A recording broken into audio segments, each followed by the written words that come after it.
Hello everyone, welcome to the study close. My name is Prashant Mishra. आज हम देखने जा रहे हैं इंडिया के जो रिजर्वायर्स हैं उसमें वाटर स्टोरेज कैपेसिटी का क्या हालचाल है। लास्ट ईयर से अगर हम कंपेयर करें तो इंडिया के रिजर्वायर्स में, डैम्स में जो पानी है उसका लेवल कहाँ तक है। इंडिया के रिजर्वायर्स, आप वाटर स्टोरेज की बात करोगे तो जो जीएस पेपर 3 है यूपीएससी का मेंस का, उसमें water storage, water storing capacity एक बहुत ही इंपॉर्टेंट टॉपिक है जिसको आपको ध्यान में रखना है। तो देखते हैं topic. Of the 130 reservoirs, 49 have more water than they have stored in June 2020। अगर हम जून 2020 से कंपेयर करें लास्ट ईयर से, तो अभी तक 17 जून तक का ये डेटा है। 17 जून तक अगर हम लास्ट 2020 जून से कंपेयर करें तो जो 49 रिजर्वायर्स में पानी है वो ऑलरेडी जून 2020 के स्केल से ज़्यादा हो चुका है। तो ऐसा किस वजह से हुआ है? ऐसा समर साइक्लोन्स की वजह से हुआ है, थंडर स्टॉर्म्स की वजह से हुआ है। इस साल बारिश बहुत ज़्यादा हो रही है, किसकी वजह से? साइक्लोन्स की वजह से। तो साइक्लोन की वजह से जो पानी का स्तर है रिजर्वायर्स में वो काफ़ी इंक्रीज हो गया है। अब अपने यास का नाम सुना होगा, तुकाते का नाम सुना होगा। तो यास और तुकाते क्या है? यास और तुकाते साइक्लोन है जिनकी वजह से जो रिजर्वायर्स में वाटर का लेवल है वो बढ़ गया है। तुकाते अन्यास की बात कर रहे हैं हम लोग, ठीक है। और ये डेटा किसने रिलीज किया? सेंट्रल वाटर कमीशन ने रिलीज किया है, मैं अपनी तरफ से नहीं बता रहा। सेंट्रल वाटर कमीशन क्या है, कैसा बॉडी है? स्टैट्यूटरी बॉडी है, कॉन्स्टिट्यूशनल बॉडी है, नॉन कॉन्स्टिट्यूशनल बॉडी है, नॉन स्टैट्यूटरी बॉडी है? जैसा भी है आप कमेंट सेक्शन में करके बताओ। और अगर स्टैट्यूटरी है तो किस एक्ट के तहत सेंट्रल वाटर कमीशन काम करता है, तो ये आपको कमेंट सेक्शन में लिख के बताना है। सेंट्रल वाटर कमीशन ये कहता है कि जो भी स्टोरिंग कैपेसिटी है, मान लो ये रहा आपका रिजर्वायर, तो जो भी स्टोरिंग कैपेसिटी है उसका 27% ऑलरेडी फुल हो चुका है अगर एवरेज वाटर कैपेसिटी की बात करें तो। और इस टाइम तक 10 सालों का एवरेज निकालो तो 21% ही वाटर फिल होता था। बट इस साल क्या हो गया? इस साल 27% वाटर फिल हो गया है। आप बोलोगे सर ये 6% ही तो ज़्यादा है। 6% ज़्यादा है, इस टाइम पे बहुत ज़्यादा है, क्योंकि मानसून अभी जस्ट ऑनसेट हुआ, जस्ट स्टार्ट हुआ है। तो ये 6% ज़्यादा अगर है तो ये फ्लड कॉज में बहुत बड़ा रोल प्ले कर सकता है। तो हमें रिजर्वायर मैनेजमेंट, डैम मैनेजमेंट इसलिए जानना इंपॉर्टेंट है कि या तो फ्लड को रोकने में, फ्लड का मैनेजमेंट करने में, तो इनकी इनकी जो रोल है वो काफ़ी इंपॉर्टेंट हो जाता है। ये डेटा आपको बिल्कुल याद रखने की ज़रूरत नहीं है, बस मैं आपको बता देता हूँ कि जो 130 रिजर्वायर्स की जो डेटा सेंट्रल वाटर कमीशन ने जो ऑब्जर्व किया है उसमें 47.63 बिलियन क्यूबिक मीटर्स और 27%, जो मैंने आपको ऑलरेडी बताया, उस कैपेसिटर में पानी स्टोर हो चुका है। और टोटल कैपेसिटी कितनी है? 174.23 बीसीएम। बीसीएम मतलब बिलियन क्यूबिक मीटर्स पानी टोटल स्टोर हो सकता है, वाटर स्टोर हो सकता है। उसमें से 47.63 स्टोर हो चुका है। और लास्ट ईयर इस टाइम तक टोटल 55.11 बीसीएम स्टोर हुआ था। आप बोलोगे सर लास्ट ईयर तो ज़्यादा हुआ था। तो इस टाइम तक नहीं, जून खत्म होने तक हुआ था, और अभी हम 17 जून की बात कर रहे हैं। तो लास्ट के 17 से 30 जून तक भी 13-14 दिनों में बहुत बारिश होती है। तो उसको ध्यान में रखते हुए ये ऑलरेडी हम लोग पानी वाटर सरप्लस में चल रहे हैं। ये आप देख सकते हो, इंडिया का मैप है, जो इंपॉर्टेंट रिजर्वायर्स हैं, डैम्स हैं, उसमें कंपैरिजन दिया हुआ है। ये जून 17 का है, ये जून 2020 का है। जून 17 जून 2021, ये जून 2020, और ये 10 ईयर का एवरेज है।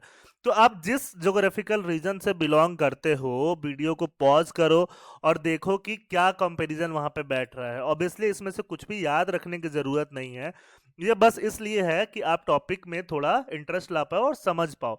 तो यहाँ पे मैं एक चीज बता देता हूँ, ये रहा त्रिपुरा। त्रिपुरा में एक जो गुमती नदी पे डैम है, गुमती नाम है, गोमती नहीं है, तो लखनऊ वाले अपना गोमती मत समझ लेना। तो गुमती नदी पे जो डैम है उसमें 54 जो वाटर स्केल है वो है। लास्ट ईयर कितना था? 43 था। और 10 ईयर का एवरेज कितना है? 35 है। तो ऑब्वियसली 10 ईयर के एवरेज से बहुत ज्यादा वाटर वहां पे स्टोर हो चुका है, all thanks to the cyclones and thunderstorms. तो अलग अलग जगह पे आप देखोगे। आप दूसरा अगर डैम ले लो, यहाँ पे परम्बिकुलम डैम, ये कहाँ पे है? तो ये इस एरिया में बिलोंग करता है, आपके तमिलनाडु वाले एरिया में बिलोंग करता है। तो इसमें क्या है? इसमें भी 34 इस साल का 17 जून तक का जो वाटर लेवल है वो है, ठीक है। और 10 इयर्स का एवरेज क्या है? 23 ही है। तो 23 से 34 काफी ज्यादा है। बट लास्ट ईयर यहाँ पे जो वाटर स्टोरेज थी इस टाइम तक, ये जून तक वो क्या थी, काफी कम थी। तो आप बाकी कंट्री, बाकी रीजन का भी देख सकते हो, जिस रीजन से भी आप बिलोंग करते हो, हर रीजन में ज्यादा नहीं है। ये रामगंगा का देखो, तो रामगंगा में लास्ट ईयर ज्यादा था, इस साल कम है। तो उत्तराखंड में अभी बारिश उतनी हुई नहीं है। तो ये रीजन वाइज है, जिस एरिया में बारिश ज्यादा हुई है, जहां पे साइक्लोन और थंडर स्टॉर्म का इफेक्ट ज्यादा देखने को मिला है, वहां के डैम्स में पानी ज्यादा स्टोर हो चुका है। सेंट्रल वाटर कमीशन ये कहता है कि जो 130 रिजर्वायर्स की हम लोग बात कर रहे हैं, टोटल 130 इंपॉर्टेंट रिजर्वायर्स, उसमें 110 रिजर्वायर्स में जो नॉर्मल स्टोरेज है उसका 80% हो चुका है। मतलब जून तक अगर नॉर्मल स्टोरेज यहाँ होना चाहिए था, तो उसका 80% क्या है, फुल हो चुका है। यहाँ नॉर्मल स्टोरेज, तो इसका 80% से ज्यादा, मोर देन 80% 110 रिजर्वायर्स में हो चुका है। बचे कितने, 20। तो 20 में 80% से कम हुआ होगा, तो उस 20 में 8 में 50% से कम हुआ है। तो ऑब्वियसली यहाँ के जो डैम मैनेजर वगैरह हैं, जो डैम मैनेजमेंट करते हैं, उनको ये ध्यान में रखना चाहिए कि अगर बारिश कम होती है तो उस पानी से कैसे इरिगेशन और बाकी फैसिलिटीज वो लोग प्रोवाइड करेंगे। तो इन एरियाज में फ्लड आने के चांसेस कम है, और इन एरियाज में फ्लड आने के चांसेस ज्यादा है, क्योंकि ऑब्वियसली वाटर स्टोरेज काफी ज्यादा ऑलरेडी हो चुकी है। ये क्या है, बाकी बचे हुए 12 में, बाकी बचे हुए 12 में जो नॉर्मल स्टोरेज होता है उससे 50% से ज्यादा स्टोरेज वाटर का हो चुका है। तो ये डेटा किसका है, ये डेटा सेंट्रल वाटर कमीशन का, सीडब्ल्यूसी का दिया हुआ है। आगे देखो, वेदर एंड स्टोरेज, स्टोरेज और वेदर का क्या कनेक्शन है, वेदर के कारण किस वजह से स्टोरेज इफेक्ट होता है।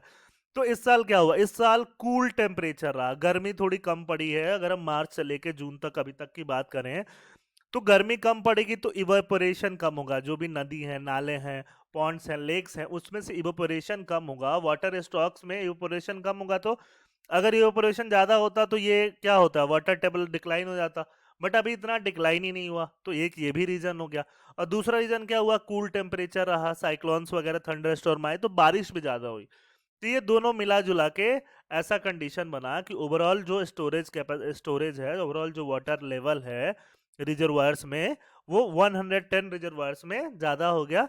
किस में, 130 अगर रिजर्वायर्स की बात करें तो 110 में ज्यादा पानी हो गया, जैसे ही इसकी बात हम लोग कर रहे हैं। ठीक है, आगे देखते हैं रिजर्वायर से क्या क्या प्रॉब्लम हो सकती है। तो रिजर्वायर से क्या फ्लड आया है, पहले बिल्कुल आया है। ये रहा इडुक्की डैम, इडुक्की डैम कहाँ में है, केरला में। 2018 का फ्लड सबने ऑब्जर्व किया होगा केरला में। तो उस फ्लडिंग में इडुक्की डैम का भी एक बहुत मेजर रोल था।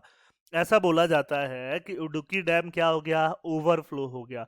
तो अगर पहले से डैम जो मैनेज करते हैं लोग इस चीज को ऑब्जर्व कर लेते कि शायद फ्लड आ सकता है इस साल, और बीच बीच में ही रिजर्वायर का पानी निकालते रहते, तो ये डैम उस टाइम पे ओवरफ्लो नहीं होता जब बारिश बहुत ज्यादा हो रही थी। तो एक तो हेवी रेन की वजह से, और दूसरा ओवरफ्लो ऑफ द डैम की वजह से वहां पे फ्लड आया और काफी ज्यादा हैवोक क्रिएट हुआ। तो ये बहुत इंपॉर्टेंट है, डैम का काम ये भी है कि फ्लड को मैनेज करें। ठीक है, और साथ साथ ये भी काम है, इनकी वजह से भी क्या होता है, अगर आप डैम के बारे में पढ़ोगे तो रेनफॉल वगैरह अगर ज़्यादा होता है, तो अगर जीएस पेपर 1 की बात करो ज्योग्राफी में, तो रेनफॉल और फ्लड कंट्रोल में आप बात कर सकते हो किसकी, डैम्स की। बट साथ साथ अगर डिजास्टर में अगर बात करते हो, डिजास्टर मैनेजमेंट जो जीएस पेपर 3 में है, तो डैम के मिसमैनेजमेंट की वजह से क्या होता है, फ्लड्स वगैरह आते हैं। तो डैम काफी इंपॉर्टेंट हो जाता है, ये आपको ध्यान में रखना है। डैम से और क्या क्या होता है, रिजर्वायर से और क्या क्या होता है, तो अर्थक्वेक भी आए हुए हैं पूरे अराउंड द वर्ल्ड में। तो हम सारे की बात नहीं कर रहे, ये पूरे वर्ल्ड में आप देख सकते हो कि सिर्फ आपको किस ह्यूमन मेड, मैन मेड वजहों से कैसे अर्थक्वेक आए हैं। तो ये वाला जो सिंबल है वो डैम के लिए दिया गया है, जो कि यूएस में भी आ चुका है हूवर डैम की वजह से 1939 में 5 रिक्टर स्केल पे। इंडिया में आया है क्या, इंडिया में भी आया है कोयना डैम, ये महाराष्ट्र में है। 6.3 का जो मैग्नीट्यूड है वो 1967 में रिकॉर्ड किया गया था। डैम की वजह से अर्थक्वेक, ऑब्वियसली अगर डैम कंस्ट्रक्ट हो रहा है, बहुत हेवी डैम है, तो वहां के आसपास के एरिया पे क्या होगा, सिस्मोलॉजी पर कल इफेक्ट आएगा। तो सिस्मोलॉजिकल इफेक्ट की वजह से क्या होगा, अर्थक्वेक आ सकता है। और वहां पे जो टाउनशिप है उसका 80% घर बर्बाद हो गए थे उस टाइम पे जब ये अर्थक्वेक आया था किसकी वजह से, डैम मैनेजमेंट, डैम जो कंस्ट्रक्ट हो रहा था उसकी वजह से। आप देख सकते हो ये जो पिक्चर मैंने लगाया है ये कोयना डैम की वजह से आए हुए अर्थक्वेक की वजह से ही है।